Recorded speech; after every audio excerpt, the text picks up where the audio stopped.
राधा रानी के चरण प्यारे प्यारे।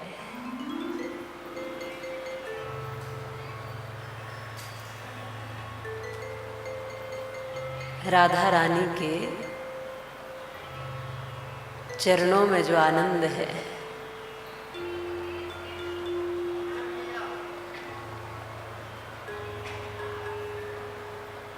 जो प्रेम है,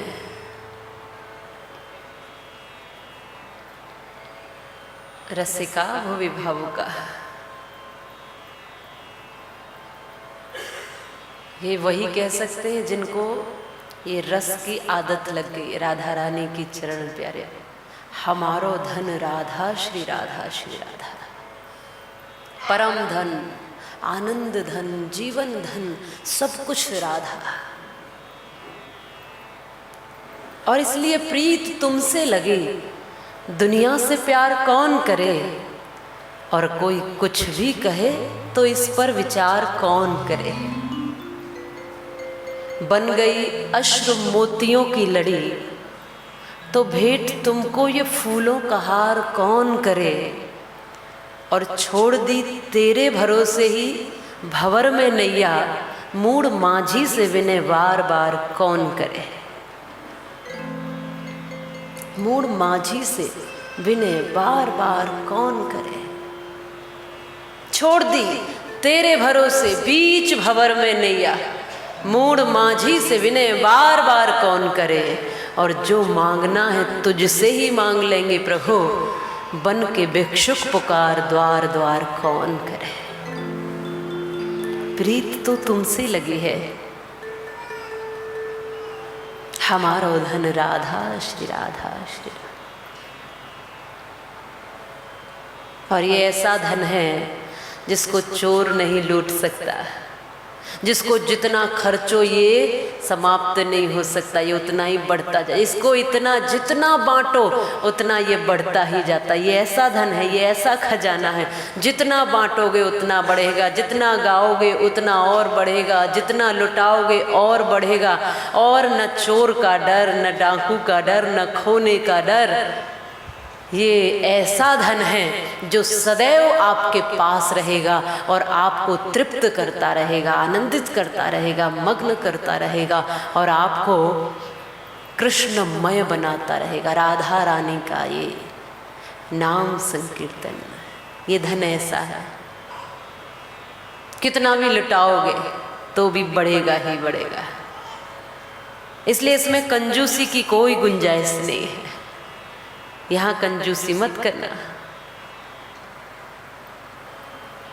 धन के मामले में तो कंजूसी कर देते हैं लोग। बहुत धन है मेरे पास,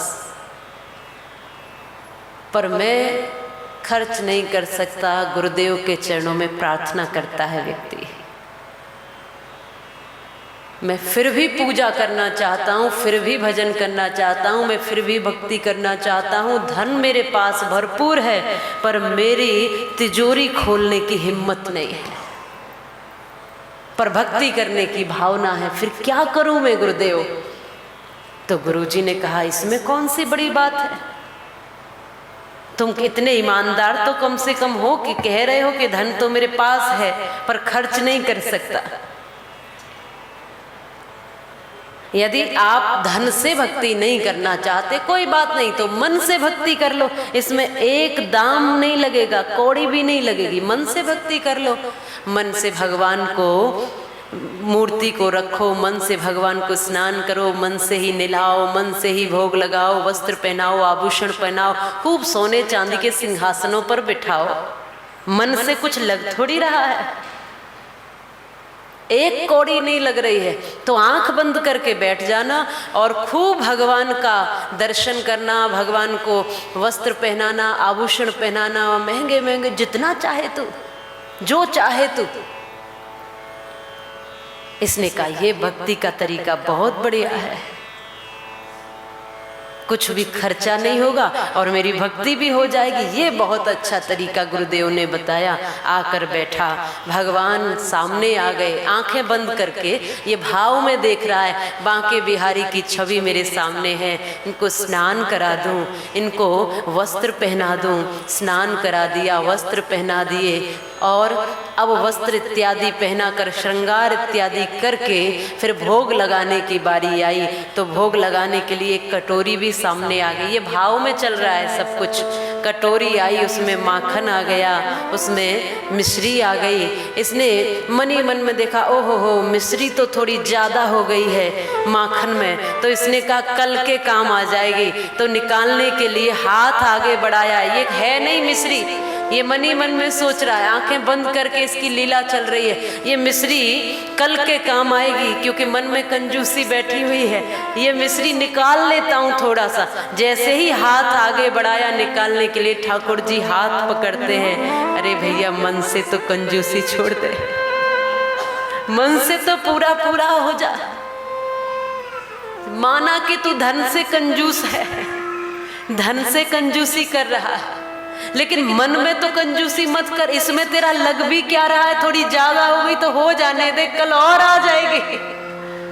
लेकिन जो भीतर बैठा है वही तो बाहर आएगा, जो भीतर बैठा है वही तो बाहर निकलेगा। वह आंख ही क्या, जिन आंखों को असली नकली का ज्ञान नहीं, वह कान ही क्या, जिन कानों को दुखियों के रुदन का ध्यान नहीं, वह हाथ ही क्या, जिन हाथों ने किया शुभ कर्मों में दान नहीं, और वह रसना क्या, जिस रसना ने किया प्रभु का गुणगान नहीं। ये व्यर्थ है वो आंखें जो प्रभु का दर्शन नहीं करती, व्यर्थ है वो जिह्वा, बेकार की है वो जिह्वा जो ईश्वर के गुणगान नहीं करती, बेकार है वो हाथ जो प्रभु के कार्य के लिए आगे नहीं बढ़ते, बेकार है वो पैर जो प्रभु के धाम तक नहीं पहुंचते, द्वार तक नहीं पहुंचते, उसके मंदिर तक नहीं जाते, उसके लिए यात्रा करने नहीं जाते, और बेकार है वो मन जो प्रभु का चिंतन नहीं करता, और बेकार है हमारा, धिक्कार है इस देह को जो ईश्वर भक्ति में, जो प्रभु के यहाँ भजन में आकर नहीं बैठती है। ये तभी सार्थक है, ये सारी इंद्रियां तभी सार्थक है जब इनसे कुछ भजन हो जाए, कुछ सत्कर्म हो जाए, कुछ अच्छा कर्म हो जाए, अच्छा चिंतन हो जाए।